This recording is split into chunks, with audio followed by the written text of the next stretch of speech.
This is The Chris Berry Show. Expert information on elder law, retirement, and estate planning. Information that you can understand. Here's your host, Chris Berry. Welcome to The Chris Berry Show. Each week we start the show with a positive focus, something positive that happened either personally or professionally. So last week my positive focus was that I spent a wonderful evening with my daughter Madison at the daddy-daughter dance in Brighton. So this is our second time we went. It was the 30th annual daddy-daughter dance. My daughter, she's 6, so we went last year as well as this year, and we had a great time. She ran into one of her friends from her dance class. She takes dance lessons, and she ran into her friend Kira there. So myself and Maddie and Kira's dad, we had a good time. I did do some dancing with my daughter. She made me practice a little bit before we left. She was able to wear a nice little dress that she wore in a wedding previously, and I was able to get her a corsage, so it was nice, and I enjoyed it, and hopefully she enjoyed it as well. She certainly said she did. So that was my positive focus, and it's great to spend it with family, creating those types of memories. So I'm always going to cherish those daddy-daughter dances that we've been through. So this week on the program, the show, very excited to have Marti Coplai from Angela Hospice. She's going to be our second segment today. And our third segment, as always, or almost always, we're going to get into the questions and answers. So if you do have any questions, you can submit them via the website, thechrisberryshow.com, via email at askchris@thechrisberryshow.com, or you can give us a call at 810-355-2584. So our second segment, we're going to have Marti Coplai from Angela Hospice. Very excited to have Angela Hospice on the show, A, to describe what hospice is all about, because there's a lot of myths and misconceptions, and then B, to have her talk about Angela Hospice, which is one of the best-rated hospice providers in the Metro Detroit area. So very excited to have her on the show, share Angela Hospice with the listeners of The Chris Berry Show. And what I thought we would do in this first segment is just clarify how hospice is paid and clarify Medicare versus Medicaid, because a lot of people get these two concepts confused. And hospice, majority of it is covered through Medicare. And when I'm sitting down with clients and talking to families or answering questions in our weekly workshops, a lot of people confuse Medicare and Medicaid, especially as it relates to aging and the services that are provided and the different types of qualifications. So in our first segment, I thought it would be important to clarify Medicaid versus Medicare. Second segment, we're going to have Marti Coplai from Angela Hospice, and then third segment, we're going to talk questions and answers. So with regards to Medicaid and Medicare, so Medicare is going to be something that typically around age 65, you're going to qualify for some form of Medicare, and you might have you're going to have a premium, a monthly premium to pay for Medicare. And Medicare kind of has a little bit of an alphabet soup. So there's Medicare Part A, Medicare Part B, Medicare Part C, and Medicare Part D. And Medicare Part A and B, really it's provided through the government. It's something that's paid into, and it's something that you have premiums for your Medicare Part B.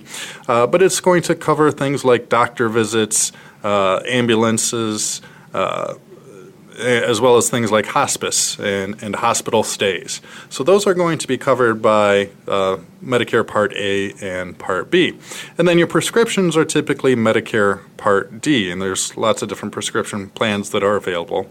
And then the confusing part is, what is Medicare Part C? So Medicare Part C is actually what's called an Advantage plan, and what it is taking the role of the government and looking to the private sector to cover your needs that would normally be covered by Medicare. And there's different types of Advantage plans or Medicare Part Cs that can cover A and B or A, B, and D. It's super confusing, and it's changing all the time. That's why we have a Medicare expert that we work with to sit down with our clients as it relates to that. But one thing with Medicare is that while depending on your income, you might have higher or lower premiums, there is no asset test to qualify for Medicare. Now you compare that to Medicaid, and I stretch out the Medicaid part deliberately because it is confusing. We have Medicare and Medicaid. Medicaid, typically, when we're talking in the environment of planning for the second half of life, what we're talking about is Medicaid as a payer of long-term care.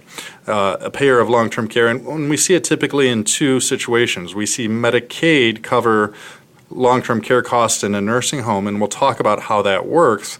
And then we also have Medicaid, which will pay for long-term care at home, which in Michigan we call it the My Choice Waiver Program or the Michigan Choice Waiver Program, where there can be additional benefits to provide care for you in the home if you can qualify. And this is where we've had individuals from the Area Agency on Aging come on the show and talk about the Michigan Choice Waiver Program, how it's available to pay for home care if you meet certain requirements.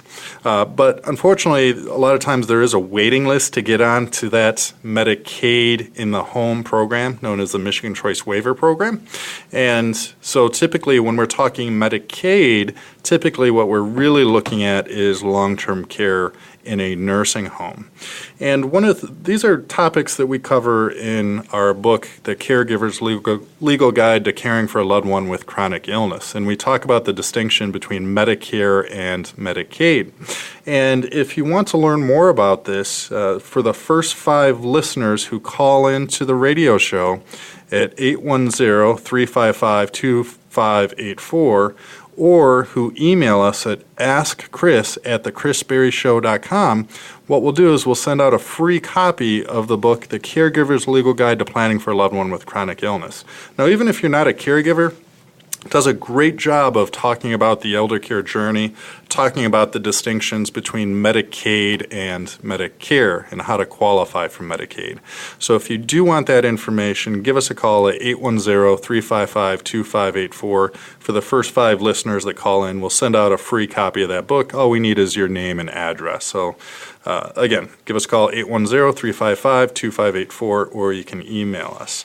So we're talking about Medicaid as a distinction from Medicare, because Medicare will pay for hospice care, but Medicaid, that's where we look at more long-term care.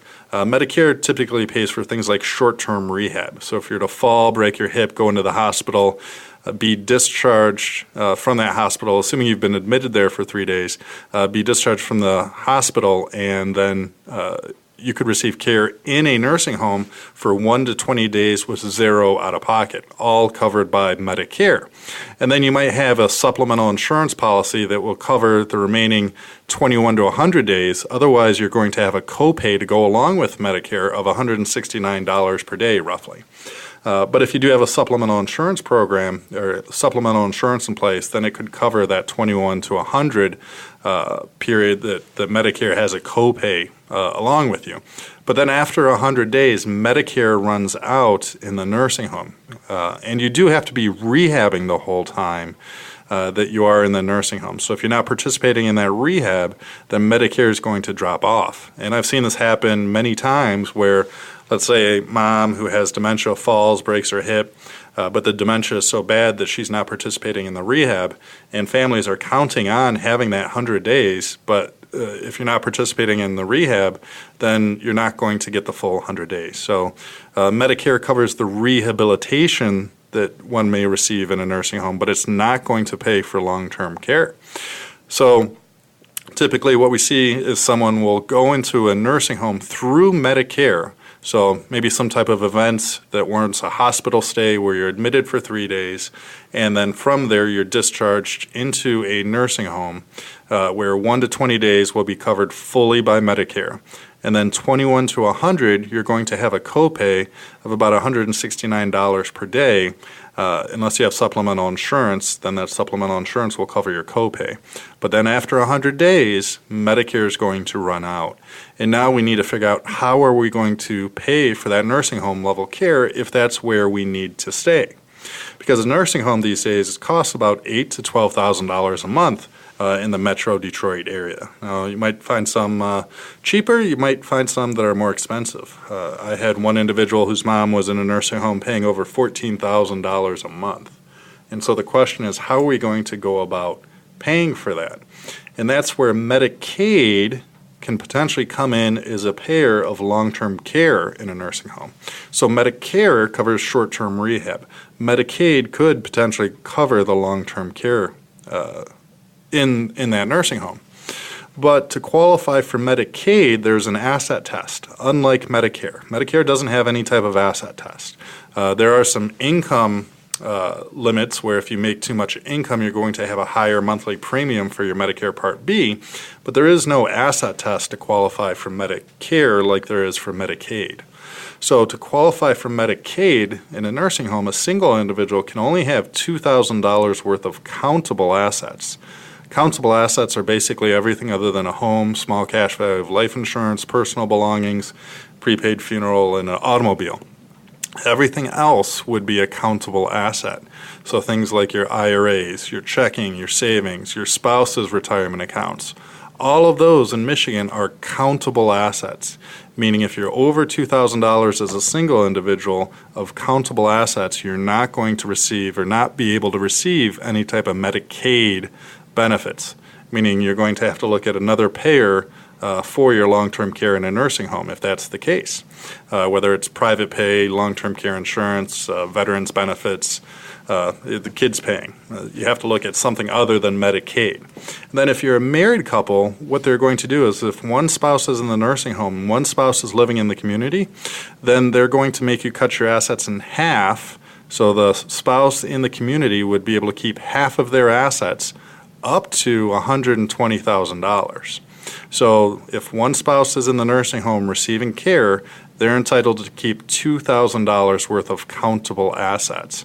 If a healthy spouse is still living in the community, so outside the nursing home, they allow that community spouse or that healthy spouse to cut their assets in half, and then with a cap of $120,000. So let's say you're a married couple, you have $500,000. One spouse goes into the nursing home because they suffered a stroke or whatever may have happened. The healthy spouse would then be able to cut their assets in half, so spend down. Now, there's some things we can do to try to protect those resources, but if they didn't do anything and just spent down their assets, that $500,000 would be cut in half, so that would be $250,000. But there's a cap, meaning they're only going to allow that community spouse to keep $120,000. So the $500,000 would have to be spent down to that max of $120,000. Now, there are some things where if you do have a loved one who is needing nursing home care or concerned about long-term care, there's things that we can do to try to protect those resources. And a great way to learn about some of those strategies would be to attend one of our weekly free workshops where we talk about protecting resources for the second half of life. We talk about legal, financial, and tax planning for the second half of life, so planning for retirement. You work so hard for this money, this wealth that you've accumulated. Now we take steps and offer strategies to try to protect those resources. So we offer workshops about once a week at one of our different locations.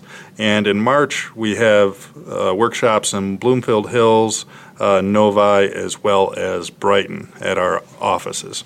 And we typically try to keep these workshops limited to anywhere from 5 to 20 people, so that if you do have questions, you feel comfortable asking those questions in a smaller environment.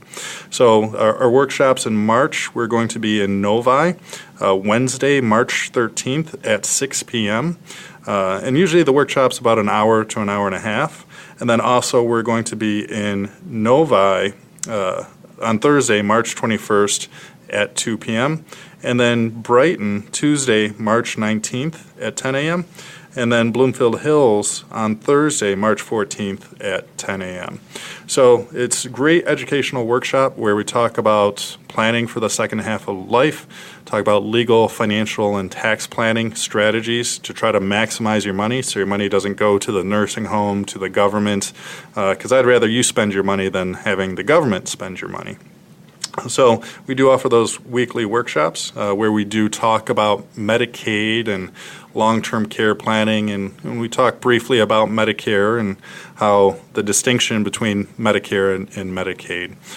Or if you're not ready to attend our workshop and you want to read more on this topic, we have some chapters talking about Medicaid as well as Medicare in our Caregiver's Legal Guidebook. So if you do want a copy of that, feel free to give us a call at 810-355-2584, or you can email us at askchris@thechrisberryshow.com. So it's important to understand the differences between Medicaid and Medicare, because Medicare is something that will pay for hospice, in which Marti from Angela Hospice will cover in our next session, versus Medicaid. Medicaid's going to pay for long-term care in a nursing home. Medicare is going to pay for short-term rehab in a nursing home. Medicaid is going to pay for long-term care. Medicare, there's no asset test. Medicaid, there is an asset test. So it's important to understand those distinctions. So if you do attend one of our workshops, you can be one of the people asking the questions phrased appropriately with, can my Medicaid come after my house, versus asking, can Medicare? So if you want some more information on those workshops, feel free to visit our website where you can click through and register. It has the addresses for the different workshops, which will be at one of our offices. And the website, again, is thechrisberryshow.com. And now join me as we bring in Marti Coplai from Angela Hospice, and we learn more about Angela Hospice, what hospice provides, how is hospice paid for. It's very exciting. Thank you. The cost of care for an elderly loved one or a loved one with a chronic illness is shockingly expensive. If you are dealing with the unbelievable cost of care, make sure you get all the benefits you're entitled to. Here's certified elder law attorney Chris Berry from the Elder Care Firm in Brighton. Most of my clients are really concerned about long-term care costs. They don't know where to turn, and what we can do is put together legal strategies to protect your resources and also bring in additional resources to help pay that cost of care. One of the things that they often say is that I wish I knew about this years prior. And unfortunately, the information's out there, but there's just so few certified elder law attorneys. As the only certified elder law attorney in Livingston County, it's my job to make sure that our seniors, our loved ones, our veterans have the best quality of care possible and the best quality of life possible. Protect your hard-earned assets from probate, long-term care costs, and the IRS. The Elder Care Firm will get you the governmental benefits you deserve, including veterans benefits and Medicaid. Visit theeldercarefirm.com and schedule a free 15-minute phone consultation. That's theeldercarefirm.com. And welcome back to the Chris Berry Show. Very excited to have Marti Coplai from Angela Hospice. How you doing, Marti? Great. How are you doing today, Chris? I'm doing outstanding. So I'm very excited. Everyone speaks very highly of Angela Hospice. Why don't you start off just telling our listeners what is hospice? Well, hospice is end-of-life care that cares for the whole person, not only keeping the person pain-free and symptom-free, but also giving the individual emotional, spiritual support. So it's really looking at what the individual needs at end of life, supporting them in whatever way they want to be supported, Sure. and also supporting the whole family who's needing extra care and support during that time as well. Wonderful. And what's your role with Angela Hospice? I am the president and CEO, effective Friday at 5 p.m. So Congratulations. Thank you. Yeah. And how did you become involved with Angela Hospice? Well, I joined Angela Hospice 3.5 years ago, but I originally became involved with hospice through a personal experience. My mother-in-law was diagnosed with pancreatic cancer when she was 54 years old, and it was clearly devastating for her as well as our whole family, and we really turned to hospice to support us and to support her during that time. And that was really a wake-up call for me in terms of how important hospice was and is to individuals at end of life and to their families. So I knew that at some point I wanted to be involved in that, and I had the opportunity around 2000 to become a hospice volunteer, and that was really how I transitioned from a career in marketing and advertising to a career in healthcare by first starting as a volunteer and then moving in and actually working in hospice. Yeah, it must be unique to see kind of both sides of things, both the workings of Angela Hospice as well as your own personal story of being a volunteer and the personal experiences you had even prior to that. It's a unique skill set. Yeah, I think that for many of us that work in hospice, we are driven to that work and have a passion for that work because of personal experiences that we've had. Mm-hmm, sure. So tell me about Angela Hospice specifically. So Angela Hospice is really unique. We've been in the community for 33 years. We're sponsored by the Felician Sisters of North America.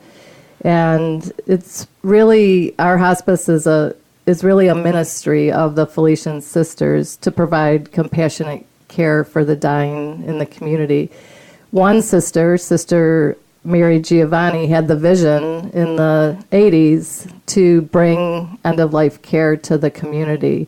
And it was from that vision that we've now grown to, last year we served over 3,000 men, women, and children for their end-of-life care. And so you mentioned serve. What exactly or how does Angela Hospice serve their clients? So we have what we call an interdisciplinary team of professionals that support people and their families at end of life. It includes our medical team, which are physicians and nurse practitioners, our nurses, social workers, and spiritual care coordinators, chaplains, as well as over 400 active volunteers that provide support for our families at end of life as well. Oh, wow.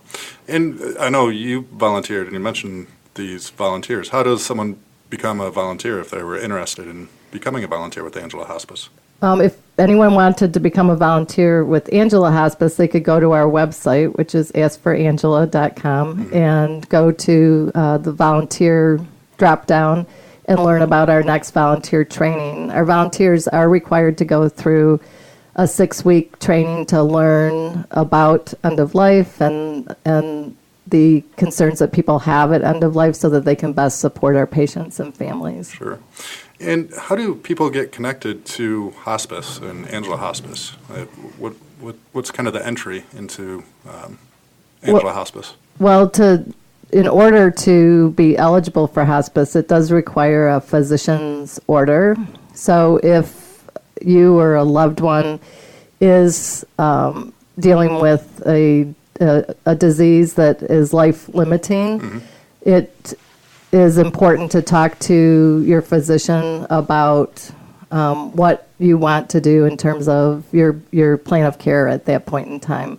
So people who are done with going back for hospitalizations or done with curative measures and want to focus on comfort and quality of life, that's the time to talk to your physician about hospice as an option for you. Okay. And I know it's a little bit of a myth, but tell me about, there's this kind of idea that if you're on hospice, you're about to die, right? Yeah, and that's so unfortunate because really people benefit so much from being in hospice care and sooner rather than later. There's studies that show that people actually live longer who are on hospice due to their pain and their symptoms being managed and them being comfortable. So it's unfortunate that people don't know about hospice earlier on. We hear from many of our family members that they wish that they had signed their loved one onto hospice sooner. Yeah, that's something I even see in my practice is clients can be on hospice for a number of years. So it's certainly something that I'm trying to advocate for people to be more proactive. So do you see that as well, that it's sometimes the families have to be a little more proactive about the hospice discussion? Yeah, I think, physicians want to cure and to treat. That's part of, what their goals are. Mm-hmm. So it can be hard sometimes for them to let go of those curative treatments. And so it is important that we as individuals and that our loved ones understand what our options are at end of life and know that hospice is an option if we want to just focus on being comfortable and quality of life. Sure. And so with hospice, where does someone receive hospice? Is it in a nursing home, in their own home? Well, yes, all of the above. So hospice serves individuals wherever they live. Mm-hmm. So whether that's in their home or whether that's a nursing home, assisted living, adult foster care, wherever somebody calls home. And we do find that most people do want to receive that care in their home and be supported by those that they're familiar with and their loved ones in their home. Angela Hospice does have a 32-bed care center in Livonia, and that is really there for individuals that either don't have someone in their home to support them and to provide that 24-hour care, or for those individuals that need that extra levels of support at end of life. Sure, yeah. And so that's, I think, one of the things that makes Angela Hospice unique is that you do have that location. Now, Angela Hospice has been around for a while. What are some of the innovations that we see moving forward with Angela Hospice, either recently or moving forward? So one innovation that we're really excited about is our telehospice program, and we call that AVA, Angela's Virtual Assist. And it's a specialized tablet that we provide to our patients and caregivers for them to be able to be face-to-face contact with a nurse 24 hours a day. So that's been really significant for a number of our caregivers who just need that added reassurance to really see a nurse, face-to-face right away. And it doesn't replace a nurse going out for a visit, but it can provide that added level of comfort until our nurse can get in the home. Yeah, that's a great use of technology. I know when I'm traveling or if I'm away from my kids on a work trip, just being able to FaceTime them for a couple minutes makes all the difference in the world. So. Yeah, it really provides a lot of reassurance. We had a pediatric patient, a teenage girl who wasn't always sleeping well at night and didn't want to necessarily bug her parents or get anybody else up in the household, so she would use her AVA to call our nurse. Yeah.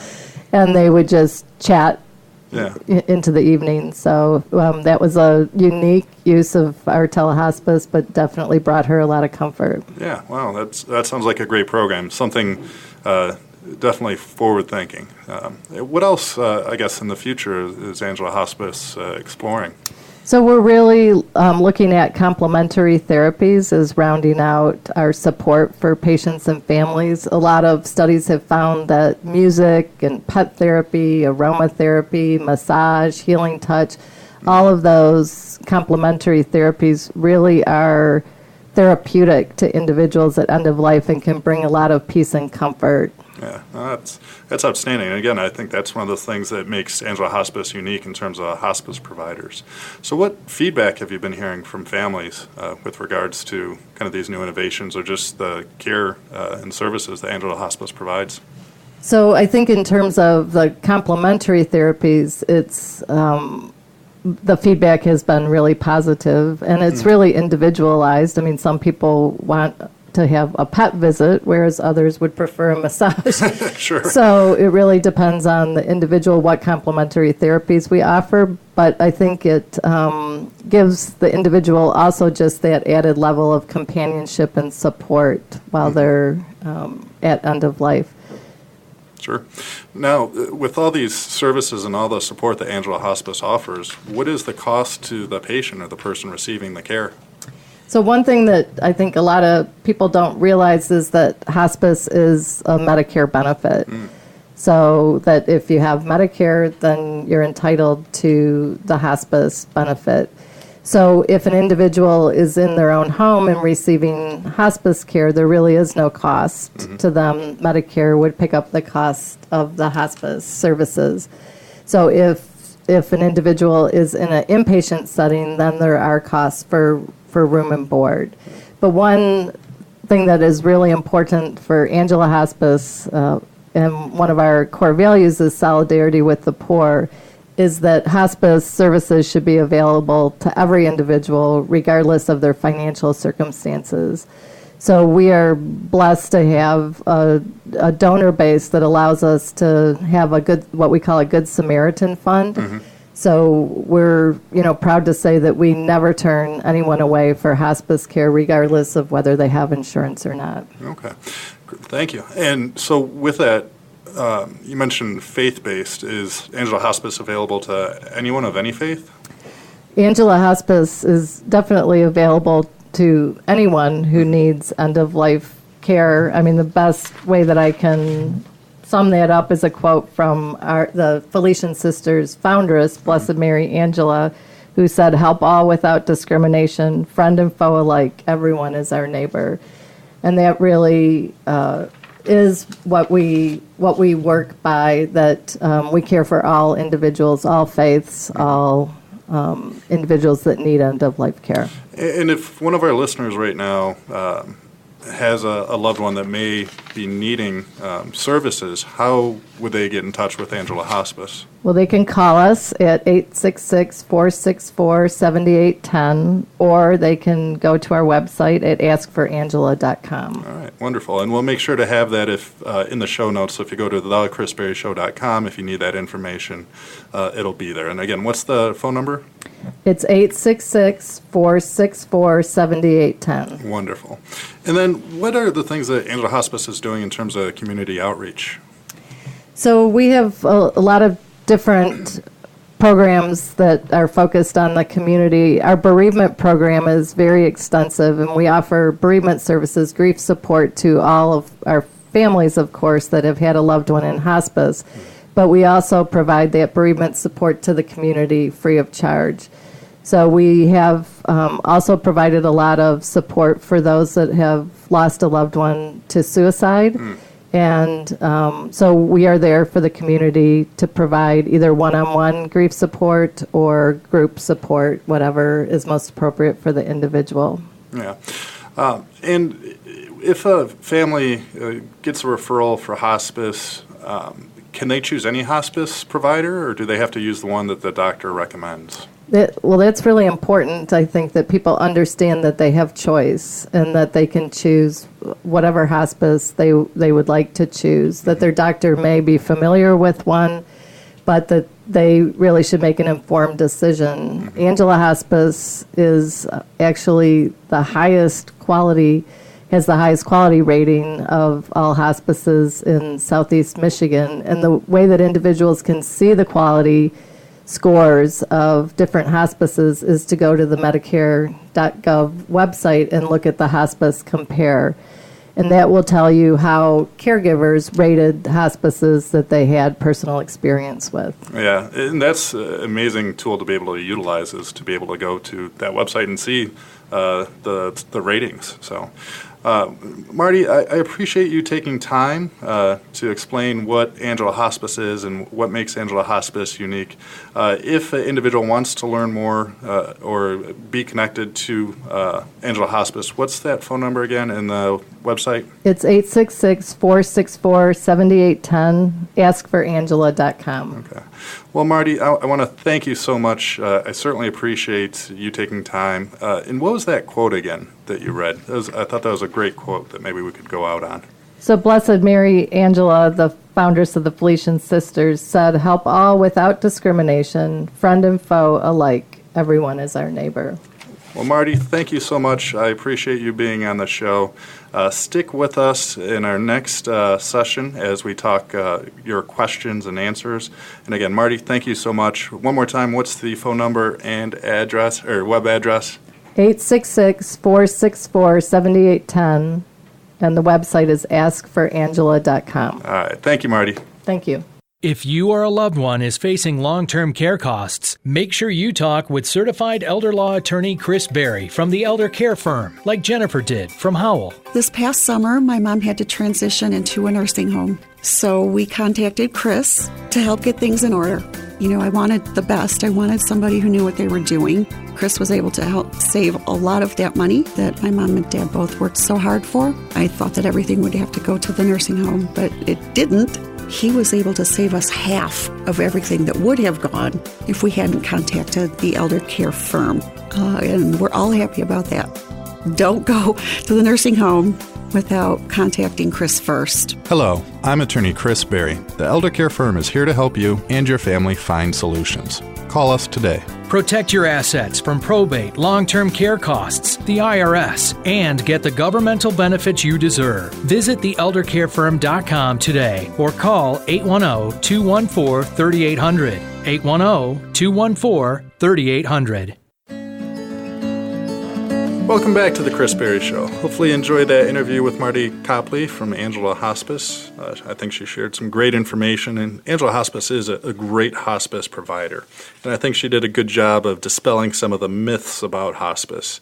The big one being that if you're in hospice, then it's some sort of death sentence. You can be in hospice for a number of years.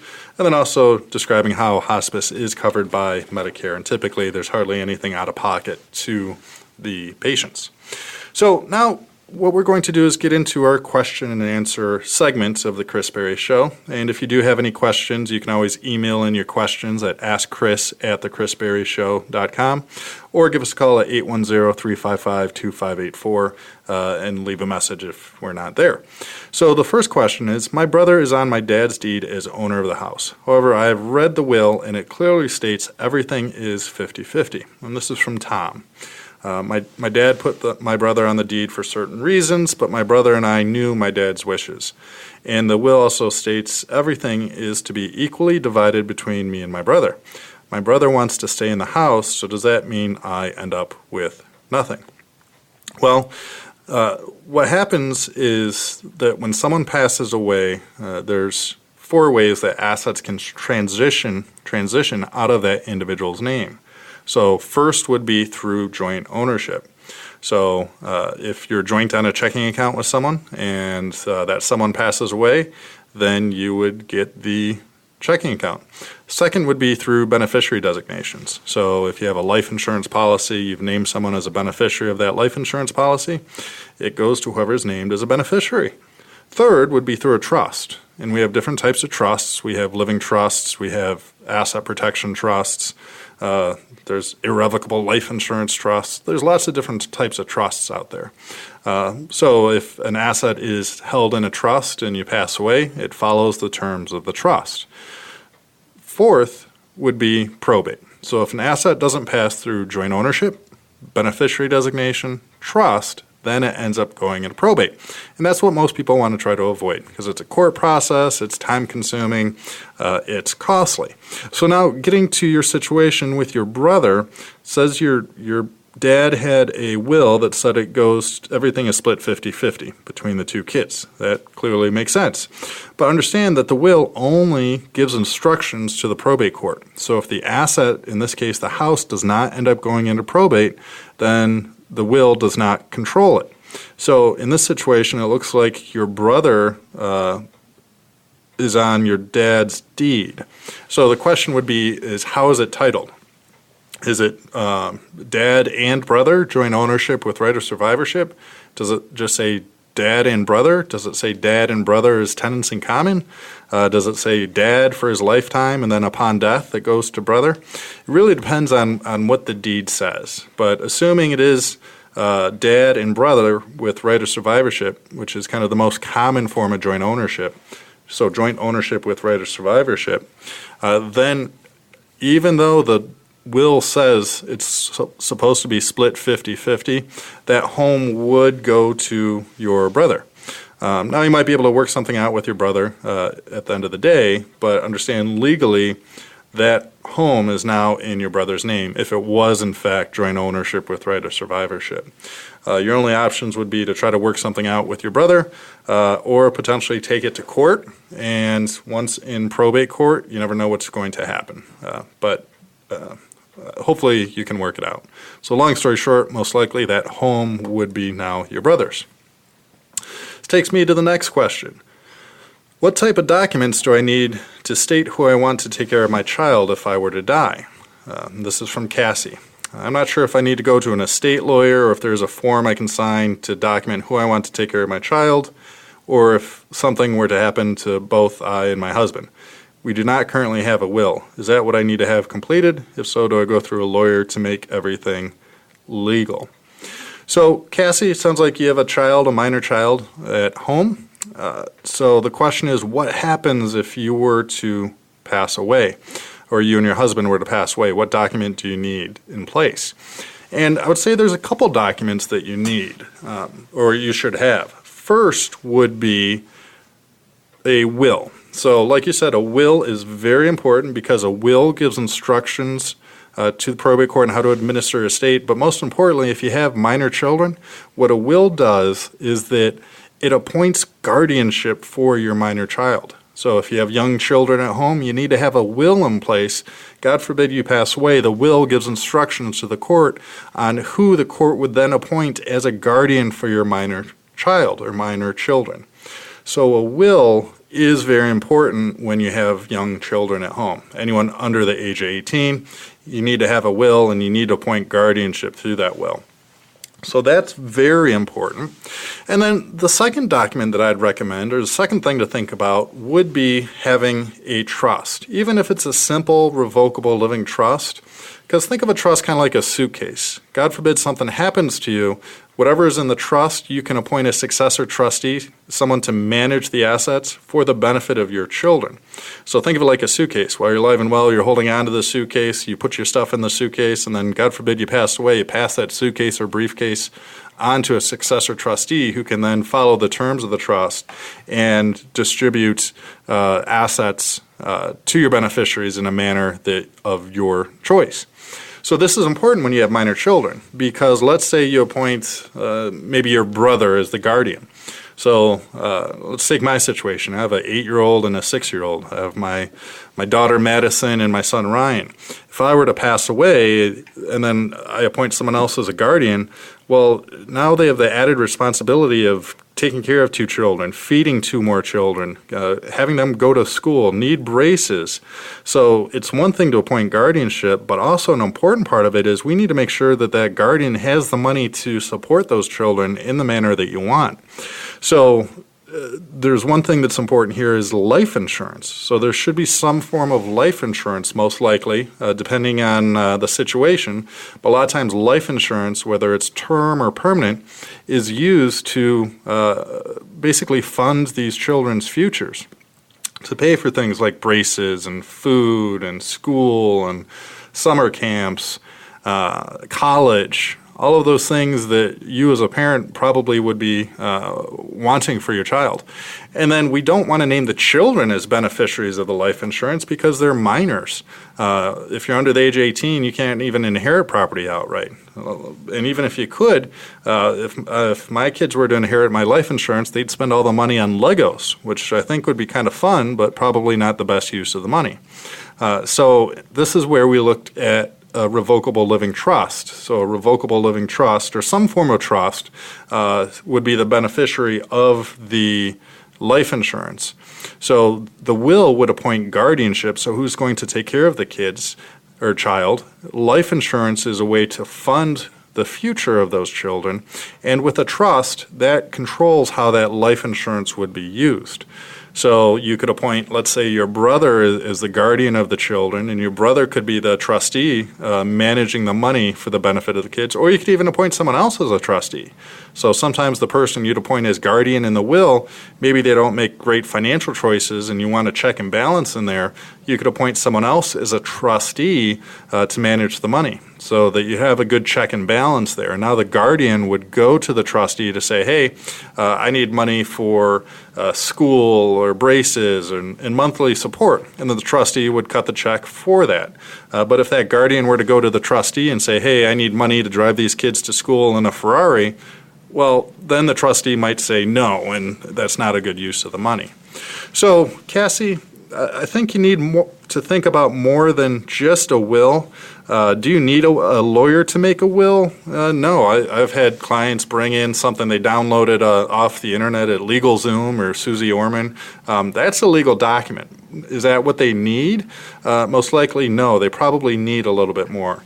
So I would recommend that you sit down with an attorney, draft up a will, maybe think about a trust, think about adding some life insurance. And that's really kind of the starting point and the beginning of the planning cycle is when we have young children. It kind of changes our focus, and now a lot of times young adults start thinking about planning for not just themselves, but also I need to make sure that I take care of my loved ones if something were to happen. And so a lot of times we talk about the life cycle of estate planning, and when does someone need to think about estate planning? And I say that, well, everyone over the age of 18 needs to have a powers of attorney in place, but the 18-year-old isn't really thinking about that. But once you have a child, now you need to start thinking about someone other than yourself. That's when estate planning, I think, really, truly first starts becoming important, because you never know when life's going to throw you a curveball. Unfortunately, when I used to do a lot of CrossFit, and there was someone, a father who was in a car accident and passed away, and didn't have any life insurance for his family. And we did a fundraiser, CrossFit fundraiser, to try to raise some money for this family. And if they just would have taken the simple steps of setting up even basic term life insurance, putting that into a trust, there wouldn't have been a need for this fundraiser. They would have had enough money, especially given the sad situation. But at least the family would have had the financial futures taken care of. So estate planning, it really starts when you first have a child. And even if you don't have children, it's an important piece, because if you get a knock on your head, who's going to make financial or medical decisions for you? But it really becomes important once you do have that child. So if you do have young children at home, age 1 to 18, you need to have a will in place appointing guardianship if something were to happen to you. And then I'd suggest that you look at life insurance as a way to fund the future of those young children, and then also look at the very least, a basic living trust to manage how the money inside of, or the life insurance money would be used for the benefit of those young children. So something to think about, Cassie, and now this might not apply to you, but if, as a listener of the Chris Berry Show, but if you have adult-age children that have young children of their own, if you have those grandchildren, maybe you have a conversation with your child to make sure that they have an estate plan as well to protect those grandbabies. So next, my dad retired in 2012, then died in 2015. My mom started receiving his retirement benefits in 2016 and then died later in 2018. Would I be able to receive those benefits? And this is from Hank. So let me read that one. I'll go over that one again. So Dad retired in 2012, then passed away in 2015. Then Mom started receiving his benefits in 2016 and then passed away in 2018. Would I be able to receive those benefits? So first, Hank, sorry for your loss. It's tough losing both of your parents so close. Now, I guess I'd need some clarification to give you a proper answer, but I'll go over both scenarios here.